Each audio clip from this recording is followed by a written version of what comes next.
I know you can still see the mist, but still, this place is a drag. I prefer nighttime. And I think, judging by a Dumban's attire, he likes the darker stuff. Hey everyone, welcome back to Xenoblade Chronicles. In the last episode, I first entered one of, in my opinion, the most prettiest and most diverse place that we've been to thus far in our course for the Bionis. This is Sator Marsh. In this episode, we are starting off fresh and early after we've had a nice rest and after we've had a bit of reminiscing with Dixon. Here though, we're starting off fighting a slightly new enemy, but not quite new. The Miss Rogel, still higher leveled, aggressive, and not too bad. And we start off, as always, with Dumban sound art and mixing combos together. This episode though, putting the battle aside, we are going to go continue through the marsh and hopefully find a way up to the Bionis. But we mustn't be careless. And reap the rewards while we can. But before we actually try to travel up the Bionis, we had a few visions on perhaps us needing to get some support for apparently not on. But before that, as you can probably tell, yes, this place is getting a little bit foggy, and that's one of the weather conditions, I believe. And it is misty, it is a marsh, so it makes sense. But the obelisks that we were just next to in a cutscene last episode, they're not just for show. They can actually act as a guidepost. That shining beacon of light is not just for show. Anyway, in this cave though, it seems like we have a quest, and we are greeted with possibly a dead Nopon. Oh god! and suddenly he came back alive. Oh Zazdan don't stand anymore, even though he currently is. So hungry, tummy rumbling, and so thirsty as well, and dying. And the man responses, you seem troubled. You appear to be dying. That doesn't sound too good. Oh, who are you? Why are you here? What you want with Zazdan? Monster attack Zazdan near glowing obelisk. Zazdan escaped, but I get hurt and not can move anymore, even though he happily moving his hands back and forth. Now Zazdan can find food. Zazdan not eaten for days. Yeah, you look like you haven't eaten for days.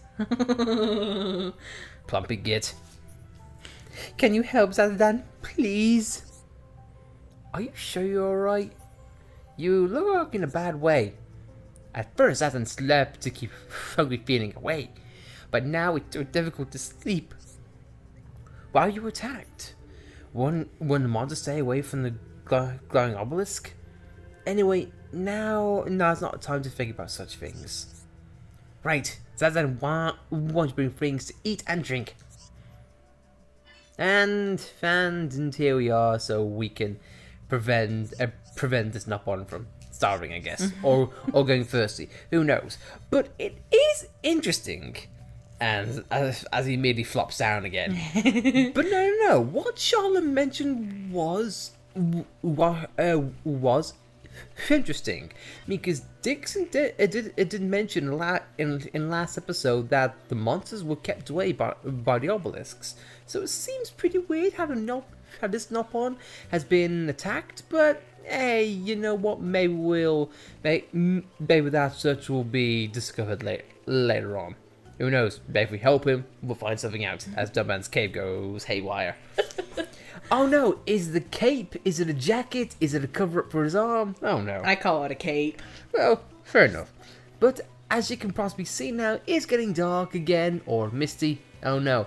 There's one thing that I can say about the marsh, is that when it gets in conditions like this, it sort of is difficult to know whether it's going night or daytime, especially since this game, as far as the UI goes, acts on a sundial, so to speak, and a non-actual digital clock. But it seems like we're back to the old style, and we are finally back to nighttime. But that means there's vicious monsters out there who are willing to kill us if we attack them. Yeah, because I was thinking of going up and attacking those wolves. And I'm so glad I didn't, because they would have turned into Ferris. Yeah, that is something that is a good thing and also a detriment to this game as well. How it transitions, just like that, good. There is no load times. You don't have to do anything like that. But unfortunately, yes, if you do not engage in the fight beforehand and it transitions, guess what? You're stuck on that target. But anyway, it does appear that we've reached the Exile Fortress, in which previously we were told that another Nopon got kidnapped, and it seems, and it seems like a fortress. But let's have a look, see if we can rescue this dear old Nopon. Rear door. Apparently it's locked. Well, I guess we'll have a see if we can find the keys for somewhere else. Oh, what's that red glowing orb in the distance? Red door key. Problem solved. I thought that Nopon who gave the quest gave us a backdoor key as well. No. It's right there because Ignas hide it. So yeah, just in case if you're wondering, it's just right down there, and we can quickly head back up and enter the back door, man.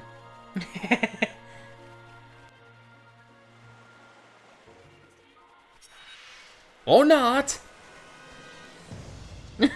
As Dumbman gets flummoxed by a stream, these reptiles / anglerfish would like a piece of us, but luckily though, Dumban can deal with the tiny stream and make his way up.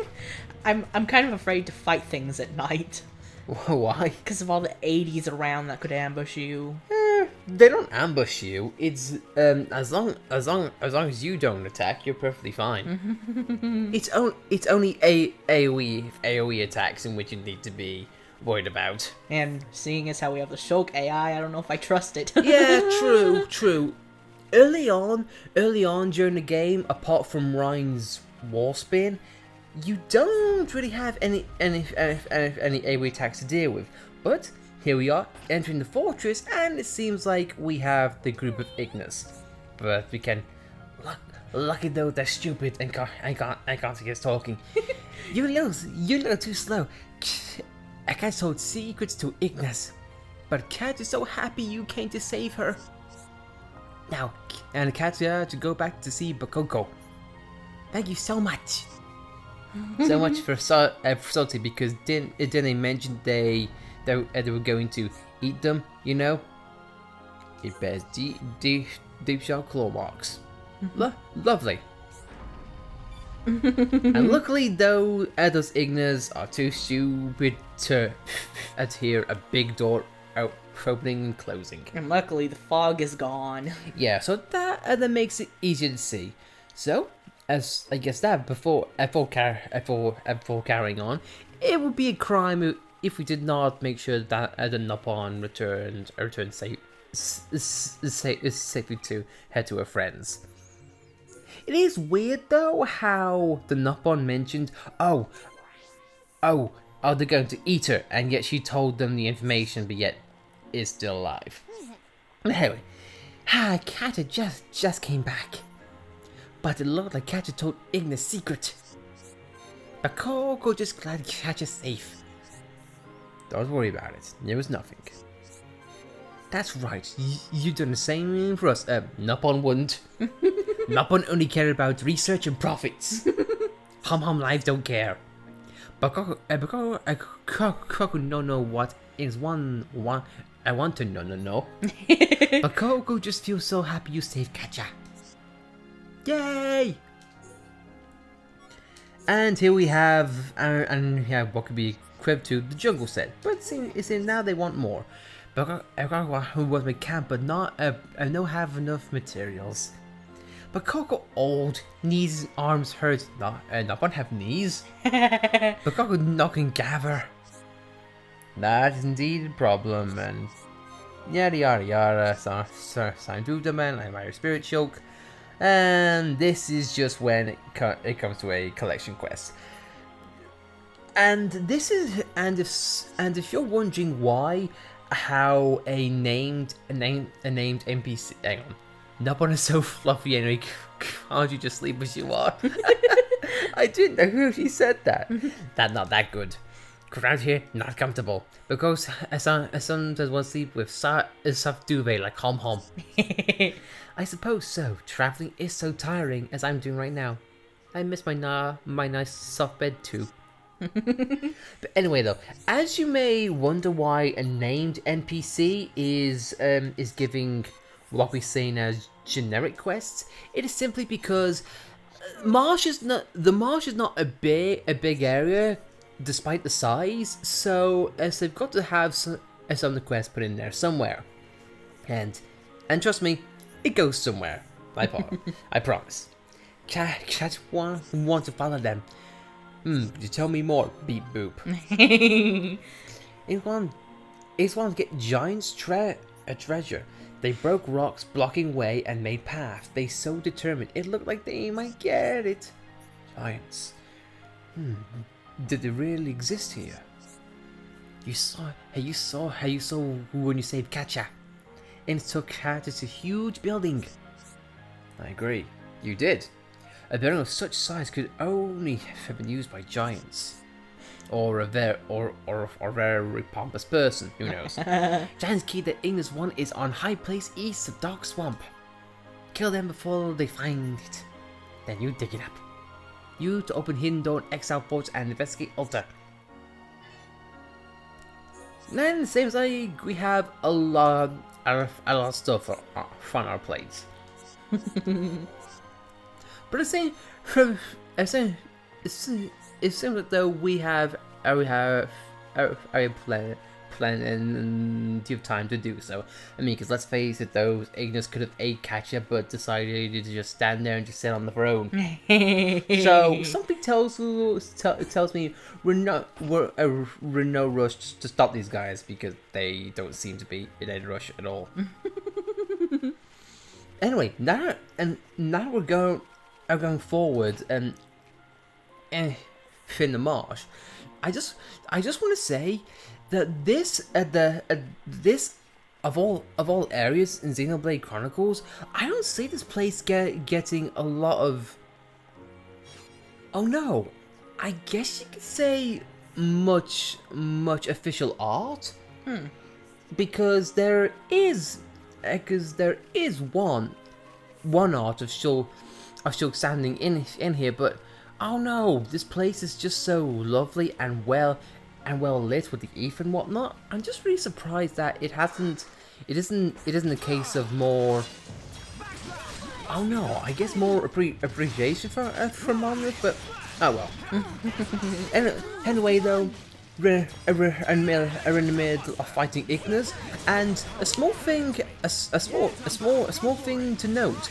You might notice that this Ignis in particular, he has a shield, and on some of our attacks, it does come up with a shield icon, aka block. So as our attacks don't do much damage, even though they are pretty much the same enemies. They do have different types. One's can be attack based, one's can be defense based, or even range based. It just really is nice how even though they might be limited in enemy types, the amount of variation is definitely appreciated.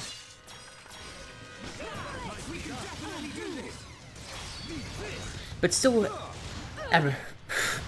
still though, regardless whether they have a shield or anything else like that, they're still vulnerable to topple, break, and daze. Even though the shield AI refuse to do shaker edge there. And when he does do it, it's too late. I will say, going forward, the AI, especially in the early game, when it comes to buffing you up or getting rid of debuffs or healing you up, the AI is fantastic, and I think Charlotte is a prime example for it. Whenever you get dazed, she's always right there.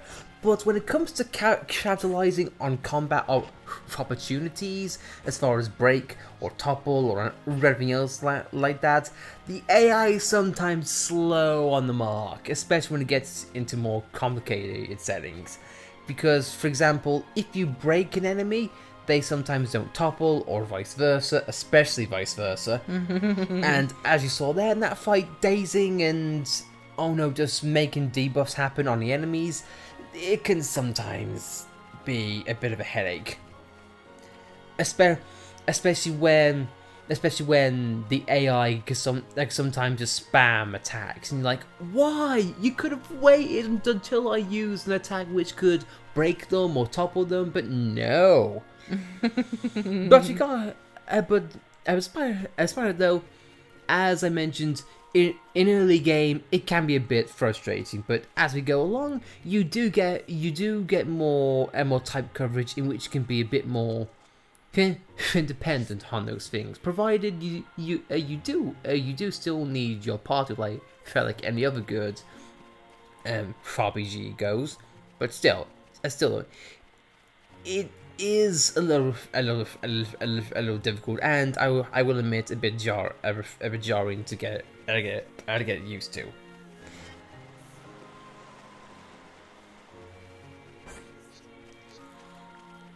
But then, I don't know. It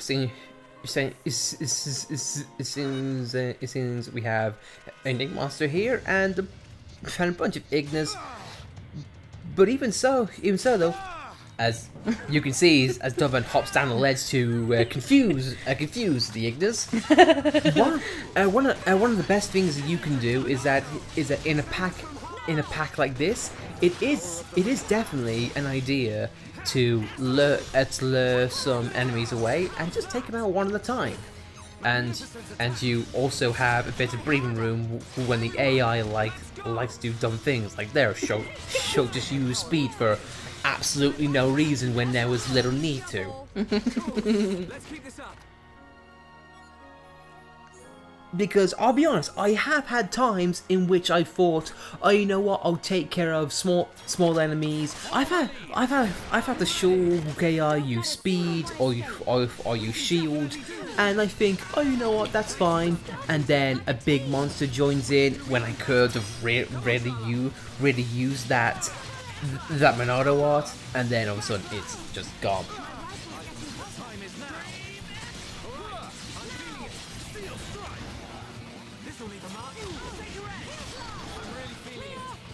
But here we go. Here we have taken out more of them, and if you can see there's a red triangle. There's a red triangle between the enemies, and yep, that means what we can do, they can do as well. Enemies, if they have the right, if they are similar in creatures.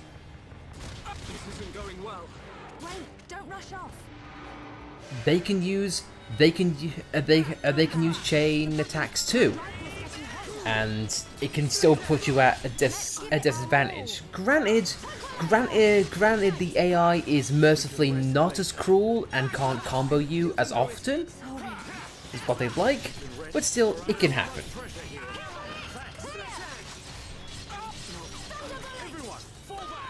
And it seems like we are at the definite disadvantage, so we can fall back and take these guys out later. Oh, That didn't help. yeah, Yeah, the Rogals. Sometimes the enemies can join on their own volition. Either just seeing you in the fight or hearing you. I admittedly don't know how the listening works in for it to combat, but it can still happen. It seems like those Ignas alerted everybody. Now the Oopas are after me too. Yep. And I can't move faster. I know that. That's because they have inflicted slow on you, which is making it even more awkward. Yeah, a little note about the Oopas. They aren't by themselves. They aren't really a hindrance. But when accompanied with other enemies, they can be a right headache because they are meant to slow you down and cause a general debuffs. So even though some enemies are small, like any well designed RPG, every enemy here, it does have a purpose. Some can act as speed, some can act as packed animals, or enemies like the Oopas can just be there just to annoy you and debuff you and whittle you down. So even though it is a challenge, it is definitely something with a variation. And we'll just go going through here and just taking out various enemies for their various side quests. Oh my god, Shulk put speed on me. I know, it's amazing. It's almost like he cares about you. Yeah, something that you'll also know, I'm just going to go back to the Shulk AI briefly. The Shulk AI tends to focus more on self-preservation instead of for the party. Because apparently Shulk has the Monado, so therefore he is of importance. It seems like we have more wolves here, so what we're just going to do now is we're just going to take down the smaller ones in classic fashion, and we'll deal with a unique monster in a little bit. So just bear with while we do some exterminating, shall we say.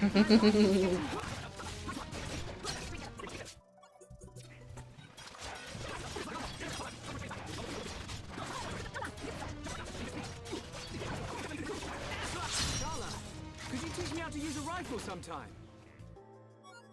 No. There we are. Alright, pal. You're on your own. Your pack's been killed. You might be swift. We'll take you on. As Shulk just goes head first and smacks him in the head with a Monado. And as you saw there, he was down, he was toppled, and the Shulk AI still did nothing. And something you may have those who noticed as well. These wolves, they can be kind of dangerous because they have the ability to either inflict bleed on you and inflict poison. Poison is, as you would expect in any typical RPG, after a certain amount of time, it whittles down health. Bleed is pretty much the same, but on a more physical scale. Yeah, so it provides loads of words of warning, and again, just makes it even more imperative you take down little wolves first and the big ones to last. And he's broken, not too bad for that. And just keep on whittling him down. Even though some of the unique monsters are the same level as you, it might be challenging, but still, with the right combos and the right party affinity, you'll be good. And luckily though, wait, is he using Buster right now? Yeah. No, Shulk, that will not do. How about we use speed? How about you think of someone other than yourself? My god, I feel like the Rhine AI has more the Shulk guy has more of a rhyme mentality. Just keep hitting it, it'll die eventually. Not bad at all. Piece of cake. Which is kind of silly, I will be honest, but hey ho. Luckily, I grabbed Shulk before he could do it because doing Buster takes out the entire talent gauge. Yeah.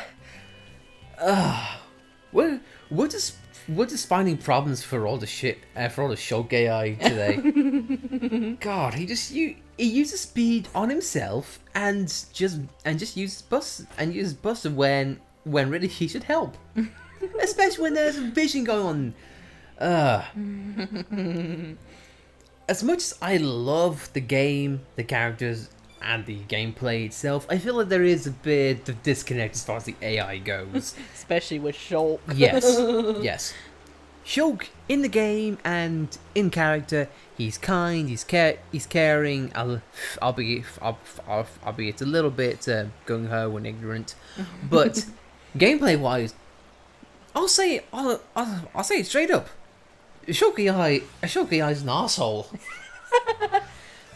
I care about you. I care about only me, and I only care about hitting things. But anyway, as we go up here in this waterfall, you do see Nebulas here, but they're really not worth your time because they don't really give the EXP for the level that we're at, and the drops they give, well, they aren't important to us right now. I know we need their drops, but I don't want to mess with them when we don't have an ether user. Yeah, definitely.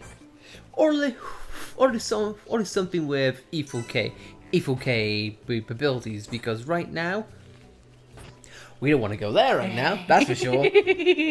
Some enemies they are passive. Some of us not so much. But anyway, though, it does seem like we gotta go for the waterfall. So let us be Dumban, be the manliest man who ever manned, and fight the current with one arm, I might add. And picking up lemon stones along the way. Yeah, lemon stones in this water. I mean, come on, come on. Zatadan didn't say they had to be clean or healthy, right? He just wanted food. Well, let's just get him food that's been, in the muck. Let's get him some lemon-flavored rocks. Oh yeah, definitely. That has been inside what can be called a swamp. He doesn't need to know. He's fine. He's a Nopon. He can eat anything. At this rate, though, I think he will eat anything. And here we are, the statues. And this... Can we do hard here?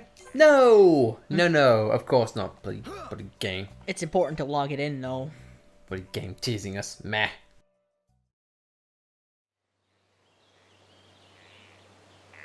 The upper regions are through that entrance.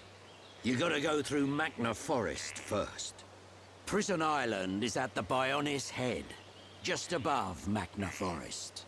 It pains me to say it, but this is the point where I turn back. I must see to the survivors, and I'm also very concerned about Colony 9. I understand. Thank you for everything. I might have said a few things I shouldn't have back in the mine. Forgive me. No, it's okay. I owe you my life, young man. I'll never forget it, heir to the Monado. Medic, will you stay with them? I want to help Shulk. The Mekon must pay for what they did. And I'm sure Gaddo is still alive somewhere. If he is, I have to find him. Find him for me too. Good luck. Sharla, I want to go with the Tharon. Are you sure? Yeah, I've never seen anything cooler than Shulk smashing Mekon with the Monado. But I'm just slowing you down. No way, kid. You just need to shape up like me. It's okay. I've made up my mind.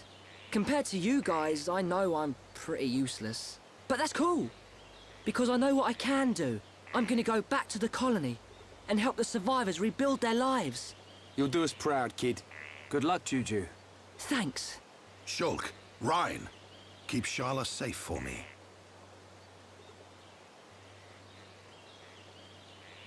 Dixon, are you leaving too? The Mekon may be gone from Colony 6 now, but that doesn't mean we've seen the last of them. When they launch another attack, and they will, Colony 9's gonna need my help. Yeah.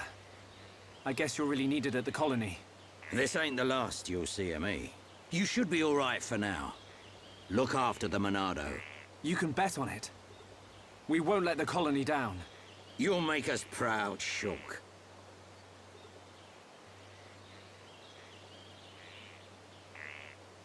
You, on the other hand, need to buck up your ideas. How else are you gonna protect Shulk? Thanks for the heads up, Dixon. Good luck. See ya.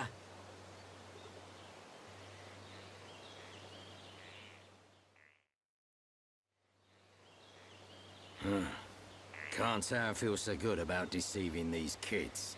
What's that you say? Oh, just mumbling. Forget I said anything.